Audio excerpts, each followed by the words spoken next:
গত ২ মাস ধরে রাজবাড়ীতে দেখা দিয়েছে বোতলজাত সয়াবিন তেলের সংকট।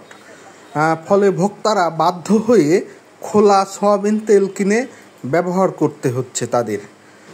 খুচরা ব্যবসায়ীদের অভিযোগ, দীর্ঘদিন ধরেই বোতলজাত সয়াবিন তেলের যে পরিবেশক রয়েছে তারা তাদের চাহিদা মতো সেই তেল সরবরাহ করছে না, এবং তাদের চাহিদা যদি থাকে 5 কার্টুন, সেখানে 1 কার্টুন তেল দিয়ে সাথে ওই কোম্পানির আরও সুজি, চাল, চা, ডাল সহ নানা পণ্য নিতে বাধ্য হচ্ছে।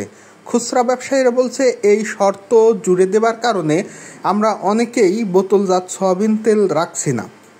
বিষয়টি নিয়ে আমরা রাজবাড়ীতে যারা বিভিন্ন তেল কোম্পানির পরিবেশক রয়েছে তাদের সাথে কথা বলেছিলাম। পরিবেশকরা জানান, আমরাও গত নভেম্বর-ডিসেম্বর মাসে তেলের জন্য যে টাকা দিয়ে রেখেছি কোম্পানিগুলোকে, তারা সেই পরিমাণ তেল সরবরাহ করছে না।